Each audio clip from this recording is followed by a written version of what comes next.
So welcome, our brilliant and beloved colleague, Wendy. We so appreciate your consistent visionary leadership and solidarity. And as always at Setsi, we begin all things by giving thanks to the original stewards of the various lands we're on. We give thanks to all our ancestors, all those who toiled without compassion or compensation. We give thanks to all our elders and community stalwarts whose shoulders we stand on as we build, share, and learn together for our collective liberation and sovereignty. So Wendy, can you please introduce yourself to our listeners and viewers and share a bit about your remarkable work? Oh, thank you. It's so great to be here. I'll begin by saying Ani, Wendy, Rinella, Indigenous, which is in Anishinaabe-Moan. I am on the treaty lands and traditional territories of the Mississaugas of the Credit, who are part of the Anishinaabe Nation. And I'm also on the traditional territory of the Haudenosaunee and the Wendat. So I'm joining you from present-day Oakville, Ontario. And I serve as the CEO of the Oakville Community Foundation. And I would say that the work that we've been taking part in underway in the last 8 years during my reign of terror is really to transfer and transform from just a granting foundation to actually an organization that is focused on community building through philanthropy. That's incredible. Thank you so much. I really appreciate that context. So it's a perfect segue into my next question. What's inspiring you right now? What is you curious or what's keeping you up at night? Well, on Earth Day, which was just earlier this week, we issued our most recent report, and we do our reports in collaboration with many partners, so a number of environmental organizations, governments, as well as with Sheridan College, who's our local research partner. And the research did original research about youth and climate anxiety locally. And it's really quite compelling how high it is. 89% of youth between 16 and 24 locally think people have wrecked the world. And interestingly enough, some of them, 50%, it affects them on their day-to-day life. And many of them, 50% again, don't want to have, are really rethinking whether they want to have children. And so we built the report on what's happening in terms of climate change in Oakville and how is it impacting our health right now and in the future. And we titled the report, Our Community Legacy, What Oakville Will Our Children and Grandchildren Inherit? Because we can have financial inheritance, but eventually, just as our Indigenous allies always advise us, this is our home, the land, and how are we treating it? And, it's here for the next generation. So we've been trying to bring that conversation forward, not just to think about the community of, the community of Oakville as a network of human groups, but really the community of Oakville with all of our networks related to the land. So that's kind of a conversation that we're having right now with our community. That's incredible work. Congratulations. And as well, it's also scary because I think those sentiments reign true for young people in many jurisdictions. But I really appreciate the incredible leadership of you and your colleagues and some of the folks in academia that worked on this report, because once again, it amplifies a message that is so important. And then I love the way you framed the legacy, because a lot of times there is this notion that we shouldn't have a seven generation thinking is too far off. But if we lean on the Indigenous leaders that have been in Canada since time immemorial, there's always that thought of descendants and those who come after us. So I really appreciate your leadership. So my next question is, what challenges and barriers do you face in your work? And what are some of the approaches you and your colleagues are taking to overcome some of these challenges and barriers? Well, I guess we're a charitable organization like everyone else. So obviously time and resources are always an issue.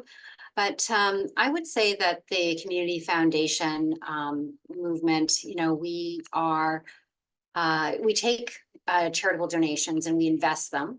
And they can either be for the long term through endowments or for a shorter term through flow-through funds. And then we create new funds to be distributed into the community.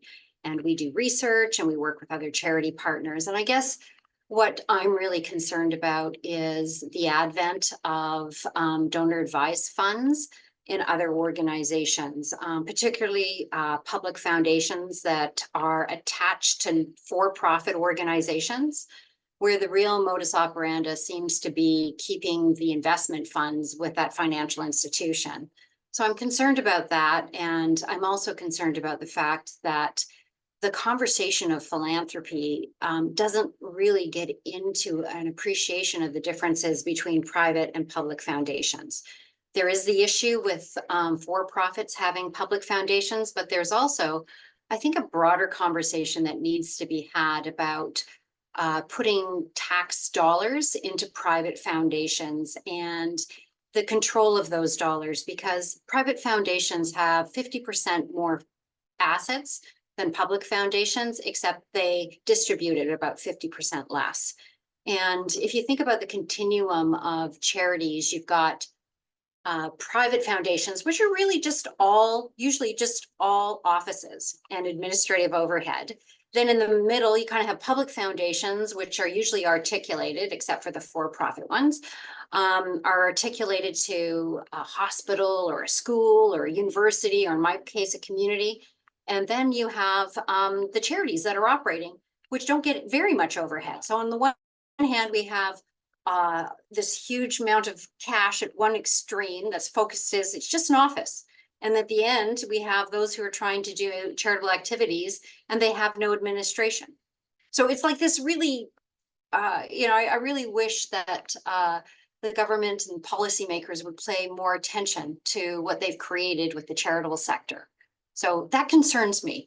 And that's a broader issue. So, but you asked me what concerned me. So I am concerned about the state of philanthropy.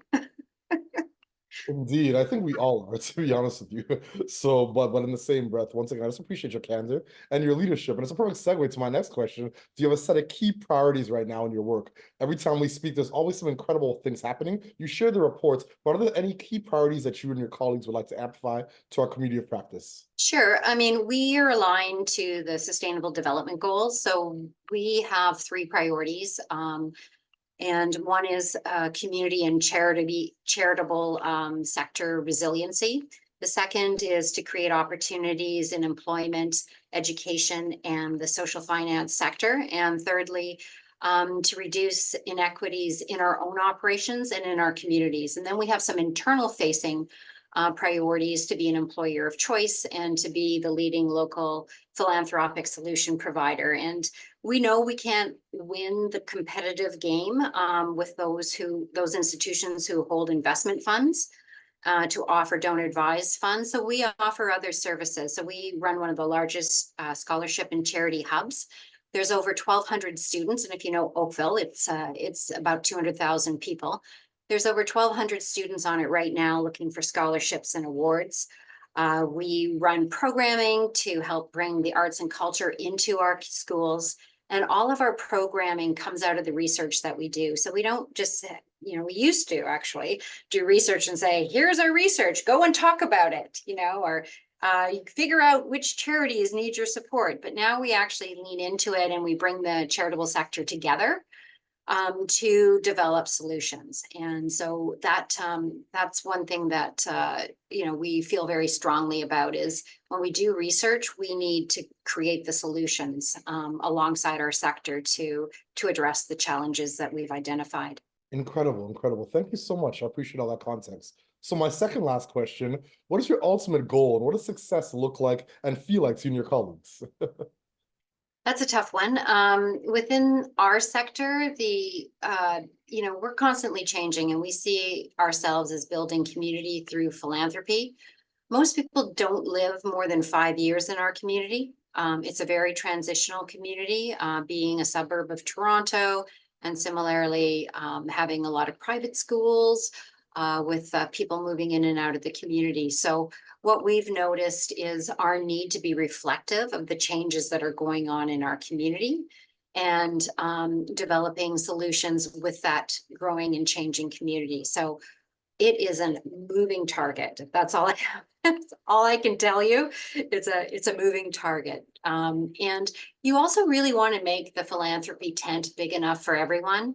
So we start our donor advised funds at zero. We help people, we develop logos and web pages for them so that they can realize their own philanthropy, within their own time frame and their own means. And I think creating a really big philanthropy tent is really important as we try and address the challenges within the sector of declining support and or I guess it's not overall decline in support, but it's fewer donors. And how do we engage the community to show that we are reflective of them? So my last question, do you have any closing thoughts or calls to action for our listeners and our viewers? Well, I'll leave you with two thoughts. And so one of the positive things that the youth said was they believed that small and actions would have a significant impact, a cumulative impact, if we all engaged in them. So we wrote a small but significant list of actions that people could do. And number one was eat your leftovers. So I encourage people to do that. So to reduce the food waste that goes into landfills. And the second one is to plant trees because trees sequester carbon and they also absorb carbon. So plant trees and eat your leftovers. That's my advice. I'm walking with you completely, and I agree. And once again, I applaud your leadership and all the good energy you bring to the ecosystem. It's always been a joy to connect. And as always, I just give thanks for all that you do for so many. And as always at Setsi, we close these conversations the way we began, by giving thanks to the original stewards of the various lands we're on. We give thanks to all our ancestors, all those who toiled. Without compassionate compensation, we give thanks to all our elders and community stalwarts whose shoulders we stand on as we build, share, and learn together for our collective liberation and sovereignty. Thank you so much, Wendy. We appreciate you. Oh, thank you, Victor. And I appreciate you as well and all the great work that you do. Chimagwich.